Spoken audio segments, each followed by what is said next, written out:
Hello and welcome. In this episode, I'd like to give you two more keys, two more steps, if you will, that you can take. They're super simple, but really powerful to help unlock your horse's potential. Okay, what I call your horse's superpowers.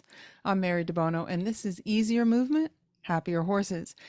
And in the last two episodes, we got the first three keys. Okay, there's a total of 7 of them. So we're going to do 2 more in this episode. And the first one is reduce your effort. Now, what does that mean? Well, the thing is, we are often using way more effort, okay, than we have to. And it's not only that it's kind of like a waste of effort, it detracts from our feel. And so what happens is we end up sending conflicting signals to our horse. So this is a way that a lot of people are inadvertently interfering with their horses. So when you learn how to reduce your effort, you can stop getting in your horse's way. Okay. And this is how you help unlock your horse's potential. Okay. And allow them to kind of come into their superpowers. So think about it like this. Just say you picked up a really heavy box of books. Okay. And you're carrying it. Maybe you're even carrying it up a flight of stairs, okay, for good measure. And now a butterfly lands on that box, and then the butterfly takes off. Without looking at the butterfly, it's going to be pretty near impossible to detect that weight difference, right? Because you won't be able to feel it. You're exerting so much pressure, so much effort to carry the box that you don't notice the difference in the little bit of weight change. So the proportion is great. But just say you're carrying a feather, a bird's feather, lightly between your fingers, okay, between maybe your thumb and index finger, and a butterfly lands on that. You're just holding it ever so lightly and gently. Well, you can feel the difference. You can feel the weight shift. You can feel, so even if you had your eyes closed, you can feel that something landed, alighted on your feather, and then took off again. Okay. And that's really, really important because so much of the time, again, we're using way too much effort and it's misdirected effort. So, in other words, we are habitually contracting and using muscles that actually are working against us. Okay, so we have all this internal resistance. And that, first of all, for yourself, that can create a lot of long term damage. So, over time, that leads to a lot of wear and tear on joints and muscles, causes fatigue, lots of aches and pains, can create stiffness. So, just for yourself, it's really, really important to learn how you can reduce your effort. And then you can allow that effort to be directed in a healthier way. Okay.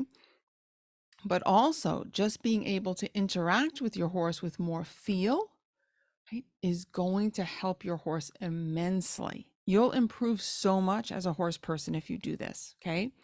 So for me, when I first learned about this, which is well over 30 years ago, probably closer to 40, um, what I discovered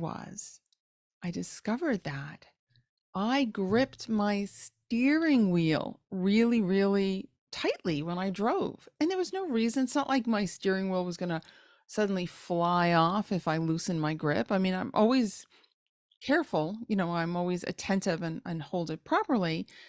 But what I was doing was I was just habitually clenching the steering wheel. And I found I was doing that in a lot of areas of my life. Different things, I was just using way more effort. And I see this all the time with horse people. People across the board, I should say, but very specifically with horse people, I think we almost like pride ourselves on being strong, but you're actually creating a lot of weakness in yourself if your effort is not going in the direction you want it to go. So in other words, if it's just habitual, you're literally fighting yourself. Okay. So it's really important to, so how do you feel more? Well, you slow down. Number one, it's really important is to take a breath, go slowly, and then do movements or things that are smaller, and really ask yourself. So this is a question that I share with a lot of people, and it's really been transformative for many people. The question is very simple. It's 5 words. How can this feel easier? So whether it's driving your truck, tacking up your horse, sweeping the barn aisle, whatever it is, washing the dishes, whatever it is, sitting at your desk, how can it feel easier? Where can you let go of excess tension that's not helping you? Maybe it's around your jaw, maybe your eyes, or around your mouth, right? Maybe there's a lot of tension in your chest and, or around your hip joints, even just, standing or doing anything. You might have this habitual way of holding tension, muscular tension around your hips. Very, very common. People clench their toes without realizing it, or have a lot of tightness in their hands. I, for years, had a tremendous amount of tension in my forearms and hands. Again, it was just a habit. So we often get into these habits that so they act, under the radar, so to speak, and they really interfere with our feel. Okay. But by reducing your effort, you start to uncover those habits that aren't serving you. So very, very important. Okay. So ask yourself, how can this feel easier? Where can you let go of tension? How are you breathing? Are you breathing? A lot of times when we do things, if they're something either challenging or new, we hold our breath, right? Which just creates more of this tension in us. And that doesn't help your horse if you're holding your breath, okay? So by reducing your effort, you will help unlock your horse's potential, okay? Now, so you want to think about just making the movement, whatever the movement is, just like breaking it down into small steps so that each piece of it can feel easy. Okay, we're going to get to more of that in just a moment. But getting back to this idea of habits, we have this habit, a lot of us, of stressing and straining, and we don't even know it. So that's like emotional stress, but also physical stress. And what I'd like to tell you is that there is a real difference between effort and strain, okay? Like healthy effort that's completely directed to what you intend to do is fine, right? That's good. But so many of us, we don't know how to differentiate between effort and then the feeling of strain, which is the unhealthy kind of working against ourselves habits that so many, virtually all of us have. Our horses have them too. And my hands-on work addresses that with your horses. But you have to reduce your effort to be able to tell the difference. Okay, so that is a very important key. So that's key number 4, is to reduce your effort. Okay, so let me give you an example of this, of how it can relate to your horse. So I work with a lot of people that tell me that their horses are not forward enough, and sometimes they use the term lazy, or they'll say, my horse is stubborn, or something like that. And I remember working with this woman, and she had a large warm blood, and she always, used her dressage whip, and she was constantly getting after her horse. And she said, it's so exhausting that I just have to use so much leg and back it up with the whip constantly just to get him forward. And so I worked with her and her horse, which is how this works. Okay. You have to work with both ends of the equation. And what I taught her was some really simple hands-on movement she could do with her horse on the ground.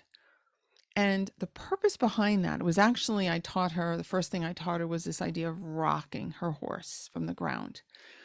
And I taught her how to do it with less and less and less effort until she was rocking her horse in this beautiful way from her breath. She couldn't believe it. She was just shocked. Okay. She never thought of her horse as being sensitive. So then we took it into a mounted session. So then she got on her horse, we tacked up her horse, she got on her horse, and we played with that idea of having him go forward from a change in her breath. And he responded because one of the things we did was we helped prepare him by doing that work on the ground first, by kind of teaching him that she's going to be using like much softer, clearer, aids, if you will, uh, communication, and then having her do that from the saddle. And again, this just showed her, but she had to really reduce her effort. She had to really slow down, and then she could start to feel how her horse was responding to her and build on that. Okay. So very, very important. You want to reduce your effort. So anything you're doing, again, if you're, raking leaves or cleaning your house or grooming your horse or tacking up your horse or riding, ask yourself, how can this feel easier? Where can I reduce my effort? Where can I let go of tension? And sometimes what we have to do, I know I had to do this in the very beginning when I started this work, I had to sometimes consciously tense certain areas on purpose and then really allow them to let go because I was so unaware. I mean, I was completely unaware. So I had to like go through myself, and think about, for example, each shoulder, can I get them really tight? So, oh, okay, now that's what it feels like when they're more relaxed. And so if you need to do that, that can be very helpful to do, right? To get some awareness of where you're habitually holding this level of tension. Okay. And another thing that's important to remember is when you reduce your effort, right? And you just go really small with your movements, we will build back up to bigger movements. Don't worry. And they'll be very powerful and they'll be, directed towards what you want, and they'll be healthy and clear for your horse. But when you slow down and just think about, how do I start that movement? What's just the first thing I do? What's the initiation? The initiation point is where you can influence the movement, where you can make it better.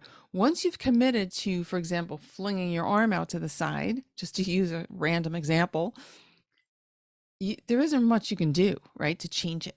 But if I think about, okay, what is the first thing I do to bring my arm out? And I play within that range, okay? Now I suddenly can realize, oh, if I let my shoulder go, if I, relax my neck, right? If I maybe exhale when I do it, now I have some place to improve from. Otherwise, I'm just into my old habits, okay? So really, really important, reduce your effort. So, again, it's how you hold your grooming brush. It's amazing where we're putting unnecessary effort, unnecessary tension that's interfering with us, creating damage to ourselves, but also not being able to give clear signals to your horse. So you're actually, and I'm going to just do another riding example.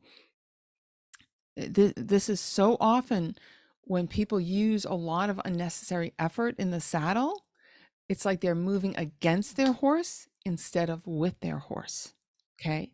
So when you learn how to reduce your effort, again, it's a big key to unlock your horse's potential, to allow to get out of the way of your horse, basically. Okay. So have fun with that, and maybe even challenge yourself to where, throughout the day, ask yourself, like a lot of my students put up a Post-it note, how can this feel easier? And they put it in different places. So just as a little reminder, where can you let go of tension? How are you breathing? All that good stuff. Okay. So, and by the way, again, this will help you as well as your horse, and you'll have a much, much higher level of self-awareness. Okay. Which will improve so many aspects of your life.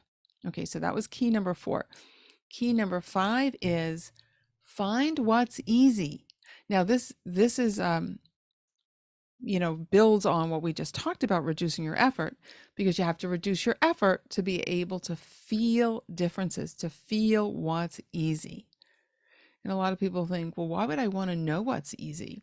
But In this work, and this is the power of it, is that what we do is we build on what's easy for you, what's easy for your horse, and then you can expand on it. Otherwise, you're just entering into a battle. You're constantly trying to get something to happen, either with your own movement, your own self, or with your horse. Okay. But you find the path of ease. And something I say over and over again, because it's so important, is you want to associate movement with ease and pleasure. Okay. You want to find that path of what's easy and feels good, and then expand on that. And then when you find that in yourself, you can transmit that to your horse. Okay. Very, very important. So I'm going to give you an example too of how we use this in our hands-on work in the Move with Your Horse program that I teach. So when we do the hands-on work, right? First thing I'm teaching my students, or one of the first things I should say, is how to feel what movements are easy for their horse. So, for example, we do something that we call a rib cage slide. It's very gentle, but extremely helpful to the horse's movement overall. It can impact positively so many parts of the horse. And it feels really, really good, especially when you find that path of what's easy. And one of the reasons that we want to find what's easy is because if there's a path where the movement is easy, that means that that horse has been pulling it in that direction. So we're able to find what that horse's habits happen to be as it, in relation to the rib cage. Okay. That's just one little example, but we do this with virtually everything. We look for that path of ease, and then we build on that. So the nervous system is like, oh, okay, this is familiar. This is comfortable. I can cope with this. It doesn't set up defenses. And then you can expand on it. And that's how you give your horse more options in how to move and how to feel and how to act. Okay. And the same is true for you. Okay. We look for what movements. So when we do this work with you as well, we look for how you can do a movement easily, right? And then that helps rewire your nervous system, and start your nervous system starts to go, oh, this feels good. Let's do more of this. And what feels easy is what's healthy for you. Okay. So you want to, in respect to movement, so you want to keep building on that, but it's important that you slow down to be able to feel what's easy. So again, this goes hand in hand with reducing your effort, right? You have to do small movements. Now, sometimes for certain things, I work with people that have lots of challenges physically. And maybe there's a particular movement that they can only do in their imagination, because to do it in reality would not feel easy no matter how small they did it. And you know what? It still works, because when you do it in your imagination, right? If you think of it feeling easy as you imagine doing it, and like that's truly imagining it, not just kind of looking at yourself in your mind's eye doing it, but feeling as if you're doing it, right? What happens is then again, we start to rewire the brain, because you stimulate parts of the motor cortex that you would use if you were actually moving. So when you can very clearly imagine doing the movement and imagining it in a way that feels easy, well, then before you know it, you can actually do the movement to at least a small degree and have it feel easy. And then we can build on that. It's amazing. I have a client that she injured herself in a car accident when she was in her teens. She was a teenager. And she always had a major problem with with one of her shoulders. And so she went through life with this major problem with her shoulders. So as an adult, like decades and decades later, she found me and discovered the Feldenkrais method, which is what my teaching is based on. And she could not believe, because there were so many things that were just unavailable to her with that arm, okay, because of this shoulder injury. And it's amazing to me and her that she can do so many things now that she couldn't do even as a much younger person. Because what we did was we broke things down and she only went with it that path of ease. And I guided her through that. And it's so amazing. As a matter of fact, I met with her on Zoom yesterday and we were kind of laughing about it. Like, can you remember how you used to be? And it's really fun because she can do things that people much, much younger than her that didn't have accidents can't do from a movement standpoint. So it's really pretty cool. So, but again, it took us, this idea for her to find easy ways of doing things. Okay. Finding that ease. Because before that, she had been through lots and lots of different therapies that were just getting her to try to do the movements. And she was recreating patterns of pain and restriction. But we take it in a different approach. So this is really, really powerful. Find the ease, find the pleasure in the movements. Okay. That is going to help you and it's going to help your horse. So we apply these keys. So we're talking about you, but for example, people that study with my hands-on, learn how to do this with their horses.